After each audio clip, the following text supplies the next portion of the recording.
Samsung Galaxy S8. Dulu yang harganya belasan juta, sekarang kalian bisa dapetin bekasnya hanya 2 jutaan aja. Tapi walau harga sudah murah, apakah masih worth it untuk dibeli di tahun 2020? Yuk langsung aja kita simak full reviewnya si Samsung Galaxy S8 Snapdragon di tahun 2020.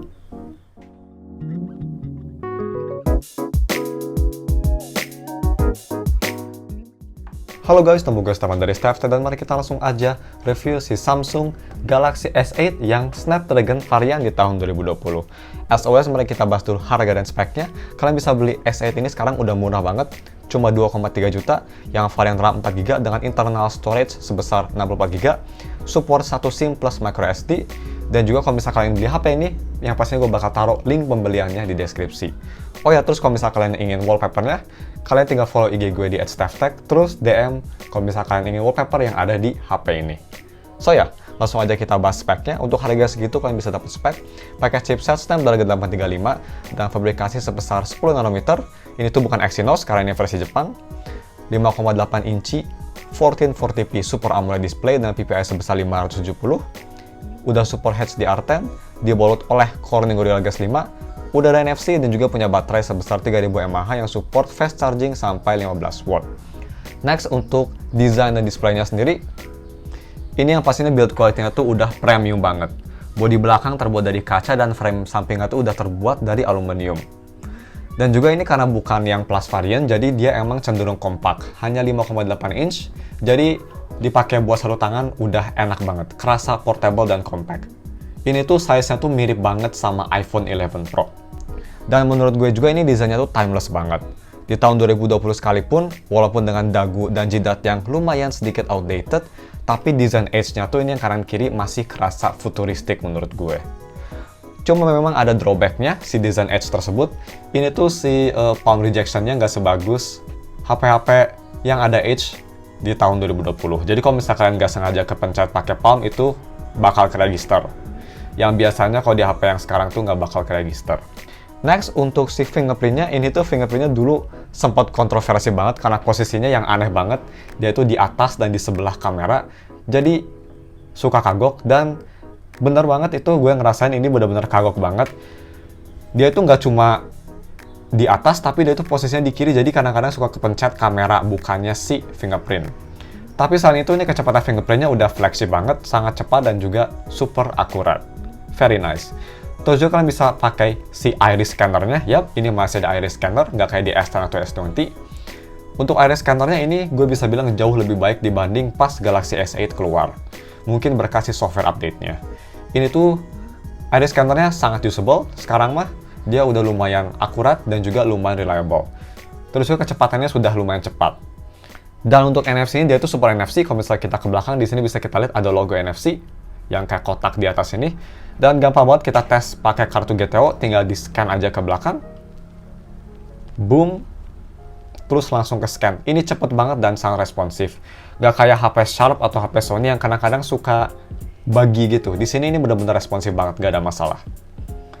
So ya, very nice. Dan untuk si LED notifikasinya ini tuh ada, yang pastinya posisinya di atas as always, dan itu LED notifikasi berwarna. Ada 3 warna, red, green, dan blue yang pastinya. Nah, terus untuk si kualitas layarnya sendiri, ini gue bisa bilang di tahun 2020 sekalipun, layarnya masih sangat bagus, masih gorgeous banget. Samsung emang dari dulu tuh, sampai sekarang pun, salah satu brand yang punya kualitas layar paling beautiful.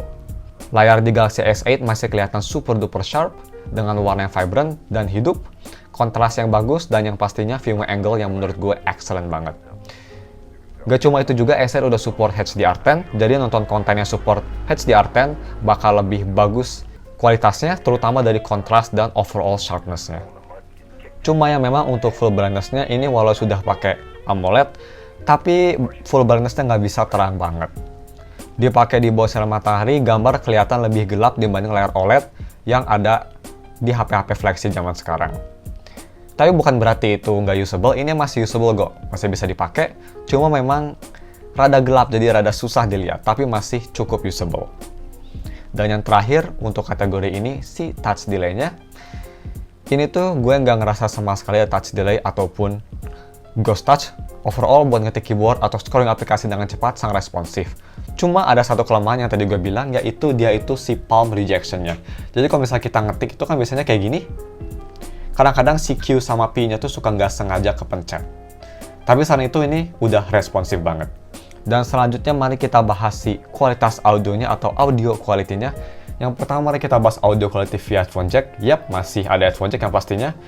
Posisinya di bawah kiri sebelah charging port. Dan yang menurut gue kualitasnya udah sangat bagus. Dia itu punya detail yang super jernih, bass yang punchy, dan tidak bleber ke mid-range-nya. Terus juga untuk si mid-range-nya sendiri ini lumayan maju kedengeran. Dengan separasi instrumennya bagus dan soundstage yang surprisingly lumayan luas untuk smartphone. Overall ini sound signature-nya lebih ke arah balance, yang personal gue lebih prefer. Oh ya, dan untuk volumenya ini juga bisa cukup keras. Gue tes pakai headphone KOS KPH30i yang butuh power sekitar 60 ohm, jadi itu 2 kali lipat power headphone biasanya. Galaxy S8 bisa ngedrive headphone tersebut dengan baik di sekitar 80% volume, udah cukup keras. Nah terus untuk si speakernya, dia nggak kayak S9, masih mono. Posisinya ada di bawah kanan.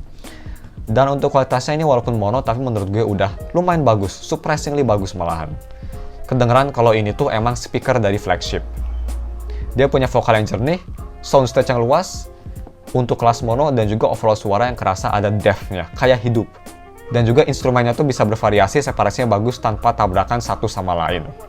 Untuk si sound signature ini cenderung ke arah bright atau fokus ke vokal dan instrumen.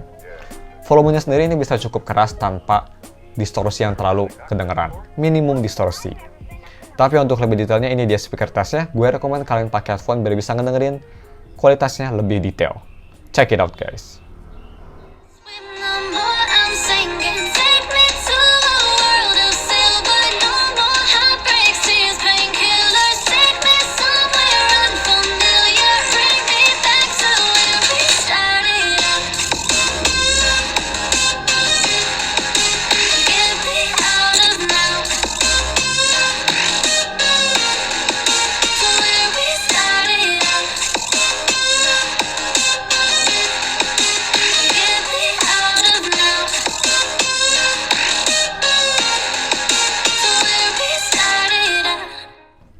Oke, dan selanjutnya mari kita moving on ke si kamera quality-nya. Kalau misalnya kita ke belakang, di sini ada single rear camera yang punya megapiksel sebesar 12 megapiksel dengan f1.7 dan juga udah support optical image stabilization. Kalau misalnya kita ke depan, di sini ada dua front facing kamera. Yang pertama itu buat foto 8 megapiksel dengan f1.7 yang bisa nge-record video sampai resolusi 2K di FPS 30. Dan yang kedua tuh ini kamera khusus untuk iris scanner sebesar 2 megapiksel. Dan untuk kualitas rear kameranya ini menurut gue sebenarnya masih lumayan bagus. Masih kerasa kayak ngambil foto di HP flagship. Punya detail yang cukup sharp, warna yang natural dan juga hidup. Terus juga dia kontrasnya bagus dan overall gambar kelihatan jernih dan clear. Ditambah lagi dengan aperture-nya yang kecil, hanya f1.7. Jadi gambar kalau misal close up itu punya efek bokeh yang natural banget, kelihatan keren. Jadi nggak butuh-butuh second camera untuk depth sensor. Cuma memang ini dynamic range-nya, kalau untuk foto landscape, gue bisa bilang kurang bagus di tahun 2020. Kalau misal mau dibandingin sama HP zaman now yang harganya 3-4 jutaan, gue bisa bilang masih lebih baik di HP tersebut. Tapi ya, selain itu, foto Galaxy S8 menurut gue masih kelihatan bagus banget dan masih layak disebut foto dari HP flagship. Nah, terus untuk si foto low light-nya. Sayangnya di Galaxy S8 itu nggak ada dedicated night mode. Yang artinya foto bakal kelihatan lebih gelap dibanding HP-HP baru yang punya night mode. Tapi bukan berarti itu fotonya jelek loh guys. Gambarnya masih punya kualitas detail yang surprisingly lumayan sharp, dengan warna yang natural, dan juga noise yang minimum. Ini menurut gue mungkin berkat si aperture-nya yang kecil f1.7, jadi gambar masih kelihatan terang dengan minimum noise. Dan yang terakhir untuk si selfie kameranya, ini cuma 8 megapiksel. Tapi untuk 8 megapiksel menurut gue ini udah sangat bagus. Overall gambar kelihatan masih sharp, masih jernih, dan juga punya warna dan kontras yang masih bagus. Exposure-nya juga ini cukup oke. Dan yang terakhir untuk si video recording-nya, kalau misalnya kita ke kamera, terus kita ke video dan ke settings, di sini untuk si rear kamera bisa nge-record video sampai resolusi UHD atau 4K di FPS 30 atau Full HD 60 fps, dan dua-duanya udah distabilisasi. Jadi ya, ini dia sampel videonya pakai resolusi 4K 30 fps Check it out guys. Oke guys, ini video recording pakai resolusi 4K 30 fps di Samsung Galaxy S8. Kalian bisa nilai stabilitas sama kualitasnya gimana, gue coba jalan. Dynamic range-nya. Gue coba fokusin ke headlight.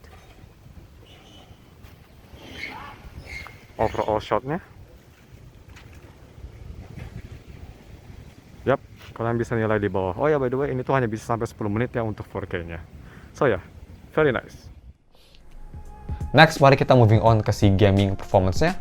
Galaxy S8 itu ini bukannya versi Exynos, dia itu pakai versi Snapdragon, jadi dia pakai Snapdragon 835 dengan fabrikasi sebesar 10 nanometer. Untuk performanya di tahun 2020 tuh, Snapdragon 835 tuh mirip-mirip sama chipset Snapdragon 730G atau 730G. Ya, sedikit lebih bagus lah CPU-nya kalau di Snapdragon 835. Artinya apa? Artinya main game apapun di Play Store masih bisa dijalannya dengan cukup baik dengan settingan yang cukup tinggi atau mix mid dan high. Untuk tesnya, gue coba main game Honkai Impact di settingan rata kanan. Tapi untuk si high quality sama anti-aliasingnya gue matiin biar bisa dapat frame rate dan gameplay yang lebih smooth dan konsisten. Tapi ya, main game Honkai Impact di Galaxy S8 masih enak banget kok, dan yang pastinya smooth banget.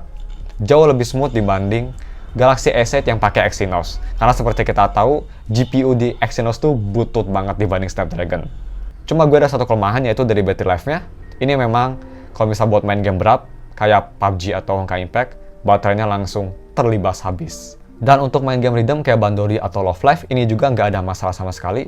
Gue coba tes di lagu yang susah sekalipun, touchscreen-nya masih kerasa super responsif dan audionya nggak ada delay sama sekali. Overall untuk main game di Galaxy S8, gue rekomen banget. Mau buat main game berat ataupun main game rhythm, semua masih kerasa enjoyable. Hanya dari baterainya aja, itu doang sih. Nah terus untuk si UI experience-nya. Kalau misal kita ke settings, dan scroll ke bawah ke About Phone, di sini bisa kita lihat Galaxy S8 itu udah pakai One UI versi 1.0 dan udah di Android 9. Tapi yap, gue bisa bilang ini software supportnya udah berhenti di versi tersebut. Kenapa? Karena kalau misalnya kita lihat security patch-nya, ini tuh stuck di bulan Juni 2019. Jadi ya, Samsung emang terkenal punya atau ngasih update ke flagship HP-nya hanya sampai 2 tahun aja. Jadi ini to be expected, dia nggak bakal nge-support lagi Galaxy S8. Karena dia kalau nggak salah umurnya udah 3 tahun. Dan ini sebelum kita masuk ke UI experience-nya atau ke UI performance-nya, ada satu hal yang gue suka banget dari HP flagship Samsung in general, yaitu dari si vibration motornya atau dari haptic feedback-nya. Kalau misalnya dipakai buat ngetik keyboard tuh ini, damn, haptic feedback-nya gue suka banget. Kerasa benar-benar kayak ngetik di keyboard. Vibration-nya tuh pas banget dan juga kerasa high quality. Yang pastinya dibanding HP kayak Sharp atau Xperia, Sony Xperia, masih lebih high quality di Galaxy S8. Kerasa natural aja, kerasa bulat banget vibration-nya. Gue suka banget. Tapi ya, untuk si performanya sendiri, ini untuk sehari-hari masih super snappy. Dipakai buat multitasking, main game, dan sosial media, semua masih kerasa smooth tanpa ada lag. Ini yang pastinya berkat chipset Snapdragon 835-nya yang masih sangat capable. Dan juga gue bisa bilang kalau misal kalian beli yang versi Exynos, pasti nggak bakal dapet performa sesmooth yang ada di Snapdragon 835. Jadi ya, sayang aja Samsung ngasih ke Indonesia tuh yang Exynos karena selama ini Exynos selalu underwhelming. Yang terakhir untuk si DRM infonya, of course karena ini HP flagship, kalau misal kita ke DRM info, jadi untuk si Wi-Fi-nya yang pastinya udah Wi-Fi L1 bisa kita lihat, dan juga udah support HDR10. Jadi kalau misalnya kalian mau nonton Netflix atau streaming service lainnya, kalian bisa nonton di resolusi paling tinggi. Untuk HP ini bisa sampai 2K dan juga bisa dinyalain si HDR supportnya. Mantap. Last but not least, untuk si battery life-nya, baterainya ini emang untuk tahun 2020 cukup kecil, hanya 3000 mAh dan support fast charging sampai 15 watt. Dan untuk ketahanan baterainya ini, unit yang gue terima, surprisingly untuk size-nya yang hanya 3000 mAh baterai, ini masih cukup oke. Galaxy S8 bisa bertahan 1 hari penuh dalam pemakaian gue yang enteng, hanya sosial media dan nonton video dengan screen on time sekitar 6 jam 17 menit. Lumayan bagus. Overall baterainya walau tidak sebagus HP sekarang, tapi menurut gue udah cukup bagus untuk HP second. Oh ya, dan screen on time yang gue dapetin segini tuh pakai resolusi Full HD ya guys, nggak pakai resolusi 2K, jadi gue turunin ke Full HD atau 1080p. Ya, in general gue nggak rekomen kalian pakai resolusi 2K karena di HP saya sekecil ini kalian nggak bakal ngelihat bedanya. Harus bener-bener in your face banget baru kelihatan si pixelnya. Tapi overall, baterainya lumayan solid, dan untuk charging speednya gue ngecas pakai charger 15 watt, dari 20% sampai 100% tuh hanya butuh waktu yang pendek, 1 jam 25 menit aja udah langsung full. Jadi ya, fast chargingnya juga udah cukup cepat. Oke, mungkin cuma segitu aja reviewnya, dan langsung aja kita ke si konklusinya. Jadi untuk konklusinya, menurut gue Galaxy S8 di tahun 2020 pun masih sangat capable banget. Dan yang pastinya masih layak dibeli. Kenapa? Karena Galaxy S8 itu punya layar yang di tahun 2020 sekalipun masih gorgeous banget, masih sangat bagus. Kualitas foto dan video di harganya yang sekarang cuma 2 jutaan, yang menurut gue terbaik di harganya dibanding HP-HP second lainnya ataupun HP baru sekalipun, dan juga dia udah support NFC. Dua kelemahan yang gue temuin dari Galaxy S8 yaitu satu, ini tuh HP second. Artinya apa? Artinya HP yang gue terima nggak bakal sama dengan HP yang kalian terima. Layarnya mungkin berbeda, bodinya mungkin berbeda, dan juga baterainya, battery life-nya mungkin juga berbeda. Karena ini HP second. Dan yang kedua yaitu dari si software support-nya. Samsung pretty much udah lupa sama HP ini, jadi kalian bakal expect nggak bakal dapet software update sama sekali. Tapi kalau misalnya kalian nggak peduli sama hal-hal yang tadi gue sebutin, overall gue rekomen banget Samsung Galaxy S8. Menurut gue untuk HP second di harga 2 jutaan, kalian nggak bisa nemuin HP paling banyak fitur dan paling premium di harga tersebut. So ya, kalau misalnya kalian beli HP ini, gue bakal taruh linknya di deskripsi. Tapi ya guys, mungkin cuma segitu aja videonya. Mohon maaf kalau misalnya ada kesalahan atau ada fitur yang kelewat atau ngomongnya kecepatan, sorry, itu habit gue dari kecil. Jangan lupa like dan subs, terus juga follow IG gue di @steftech kalau misalnya kalian ingin nanya tentang HP ini atau ngasih saran gue mau review apa HP selanjutnya, ataupun kalian ingin wallpaper juicy ini, tinggal DM gue aja. Thanks for watching, we'll see you in another review atau video. Bye. Shoo.